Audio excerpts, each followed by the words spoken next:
तेरा शहर बहुत राइट टाइम पे मेरे पास आया। सॉन्ग्स हमारे बॉलीवुड का एक बहुत बड़ा बहुत ही इम्पोर्टेंट हिस्सा है। इस सॉन्ग ने मुझे एक बहुत अच्छी पब्लिसिटी दी है। When I am like not feeling so great, तो उस समय मैं बहुत ऐसे मतलब बहुत शोर शराबे वाले गाने सुन लेती हूँ। सबसे पहले तो मैं ये जानना चाहूंगी, तेरा शहर, हाँ, जब दिमाग में ये वर्ड आता है, कौन सी ऐसी चीज है जो सबसे पहले माइंड में आती है? मुझे मेरा शहर याद आता है ऑफ कोर्स। एंड हमारे जो सॉन्ग की जो टैगलाइन है कि मर जाऊंगा फिर भी ना देखूंगा मुड़ के, जब पहली बार ये मैंने गाना सुना था सो मेरे दिमाग में जो बात आई थी कि हम सब लोगों ने अपनी लाइफ में कभी ना कभी किसी न किसी को डेफिनेटली बोला है कि मर जाएंगे पर मुड़ के नहीं देखेंगे, या अगर नहीं बोला होगा तो मन में वॉइस ओवर डेफिनेटली चला होगा। अच्छा, इस गाने को लेके कोई एक्सपीरियंस है जो आप शेयर करना चाहती है? और आपने जैसे कहा, आपने पहला ही वर्ड सुना और आपने इसके लिए हाँ बोला, तो मैं चाहूंगी कि जब आप प्रोजेक्ट आप सिलेक्ट करती हैं, वो कौन कौन सी चीज़ों का आप ध्यान देती हैं? और दूसरी बात, इस पूरे एल्बम को करते हुए आप कितनी ज़्यादा खुश थी और क्या क्या एक्सपीरियंस किया? सी, ये जो सॉन्ग है ना, मेरे पास ऐसे आगे जैसे आपकी झोली में कोई चीज़ आके गिर जाती है ना, ऐसे आपको वरदान सा मिल जाता है। This is what happened with me.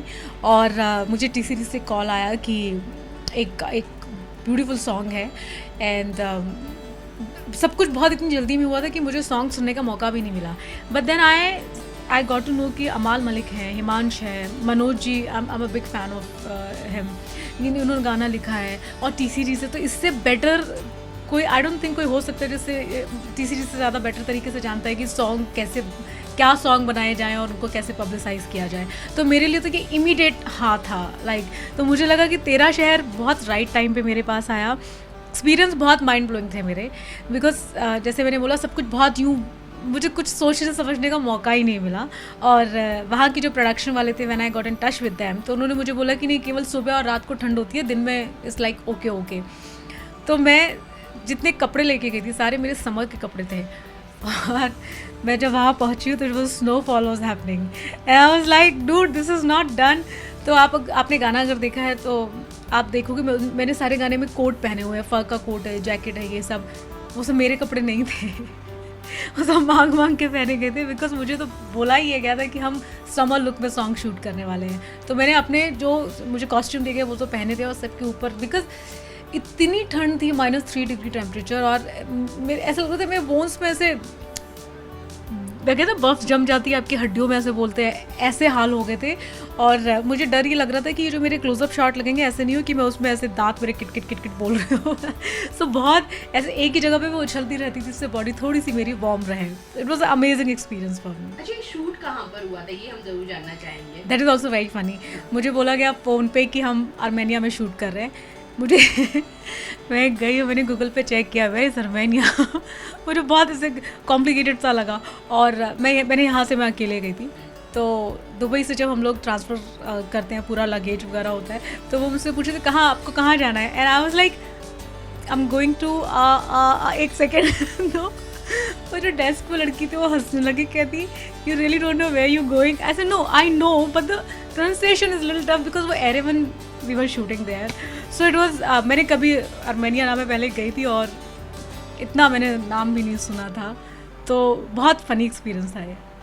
अच्छा, इसके अलावा मैं जानना चाहूंगी कि जैसे कि हर चीज का अपना एक ट्रेंड होता है। अभी जैसे एक ट्रेंड आ चुका है सॉन्ग्स का, कहीं ना कहीं हर आर्टिस्ट एक सॉन्ग करना चाहता है, चाहे टी सीरीज हो या कोई और ट्रेंड हो। क्या कहना चाहेंगी, इस तरह का ट्रेंड क्या कंटिन्यू होगा, या कहीं ना कहीं एक तरह से देखा जाए ट्रेंड कहीं ना कहीं खत्म होता है और नया ट्रेंड आता है?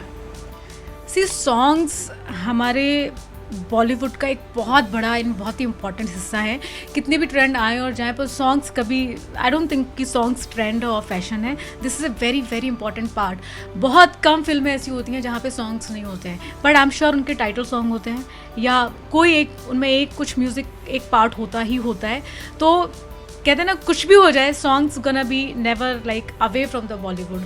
और अगर ऐसे कोई सॉन्ग आते हैं जहाँ पे आपको सब कुछ इतना द बेस्ट मिल रहा हो, तो वो एक्टर के लिए बहुत अच्छा होता है। बिकॉज जैसे तेरा शहर है, लोगों ने बहुत पसंद किया बिकॉज लिरिक्स बहुत ऐसे हैं कि आप उनसे रिलेट कर सकते हो। So because such a nice song, इस सॉन्ग ने मुझे एक बहुत अच्छी पब्लिसिटी दी है, लोगों ने बहुत पसंद किया, तो उनको पता है कि मैं हूँ, मैं एग्जिस्ट करती हूँ। तो for actors it's really really good. I think अगर अच्छा सॉन्ग मिलता है तो ज़रूर करना चाहिए। And the second thing, I was just thinking about this day for yesterday कि अभी ऐसा होने लगा है कि बहुत कम ऐसा होता है कि मीनिंगफुल सॉन्ग्स आएँ, बहुत कम ऐसा होता है कि जिसके लिरिक्स आप सुनो तो आपको लगे कि दिस इज़ नाइस। नहीं तो होता ये है कि म्यूज़िक होता है और बहुत सारी चीज़ें होती हैं और लिरिक्स पे इतना ध्यान हमारा नहीं जाता है। तो अगर मतलब मैं तो डेफिनेटली यही बोलूँगी, अगर तेरा शेयर जैसा मिलता है तो जस्ट गो फॉर दिस। अच्छा, जैसे आपने एक बात कहा कि कोई बहुत कम ऐसे गाने होते हैं जो दिमाग में बस जाते हैं, तो ये कह सकते हैं प्रिया कि 100 की भीड़ में कहीं ना कहीं खुद का एक गाना पॉपुलर बनाना बहुत ज़्यादा डिफिकल्ट हो गया है, क्योंकि हर कोई खुद का एक सॉन्ग लेकर आ रहा है, यूट्यूब हो या कहीं भी खुद का एक सर्वर। तो इस बीच में आप पे कितना ज़्यादा प्रेशर था, या आपने कितना सोचा था यार ये सॉन्ग तो हिट होना ही होना है, क्योंकि दिमाग में बैठ जाता है? मेरे ऊपर कोई प्रेशर नहीं था बिकॉज मनोज जी ने लिरिक्स लिखा है एंड आपको पता है मनोज जी ने इतने सुपर डुपर हिट गाने लिखे हैं। उनका वो जो सॉन्ग है केसरी का तेरी मिट्टी, वो तो मेरा फेवरेट सॉन्ग है, मतलब वो मुझे गूस बम्प देता है वो सॉन्ग।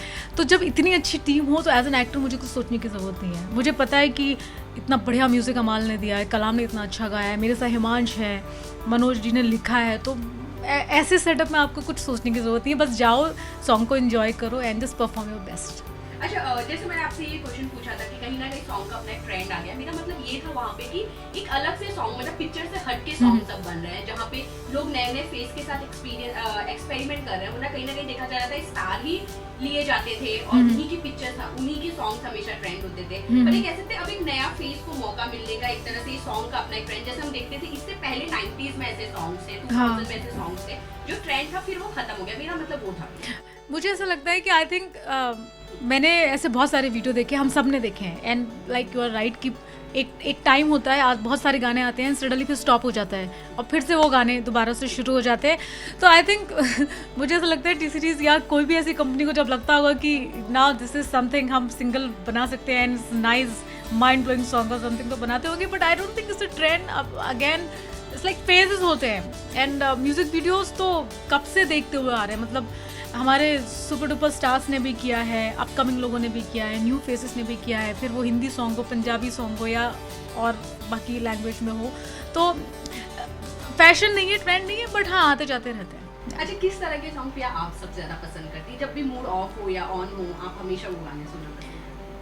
मेरा माइंड ना बड़ा कंफ्यूज रहता है इसमें बिकॉज कई बार ऐसा होता है कि when I am like not feeling so great, तो उस समय मैं बहुत ऐसे बहुत शोर शराबे वाले गाने सुन लेती हूँ, एकदम बिल्कुल लाइक जो मेरे मूड को कहीं से भी डिफाइन नहीं करते हैं। और कई बार होता है कि मैं बहुत खुश हूँ तो भी मैं बहुत मीनिंगफुल गाने सुन लेती हूँ। I think it depend on the mood. अच्छा, लास्टली जाते हैं अपने फैंस को आप क्या मैसेज देना चाहेंगे इस गाने को लेकर? मैं इस गाने को लेके ये मैसेज देना चाहूँगी कि अगर आपने अभी तक सॉन्ग नहीं देखा है तो आप देखो और मेरे सोशल मीडिया पर आके मुझे बताओ आपको कैसा लगा, बिकॉज गाने को इतना प्यार मिल रहा है। जब हम कोई प्रोजेक्ट करते हैं हमें पता चल जाता है कि इसको किस तरह का रिस्पॉन्स आने वाला है। तो तेरा शहर को लेके आई वाज लाइक वेरी पॉजिटिव कि गाना बहुत बढ़िया है, लिरिक्स बहुत अच्छे हैं, बहुत मीनिंगफुल है, सब रिलेट करेंगे। बट इतना सारा पॉजिटिव रिस्पॉन्स मैंने नहीं सोचा था, मतलब मेरा फ़ोन, मेरा सोशल मीडिया सब लाइक मैसेजेस से भरे पड़े हैं, नोटिफिकेशंस मुझे इतने सारे आते हैं कि ट्विटर भी मुझसे पूछता है you want to filter it or something. So it has been amazing experience. बहुत बहुत प्यार मिल रहा है मुझे लोगों से एंड आई रियली होप जिसने नहीं देखा है वो प्लीज़ जाके देखो।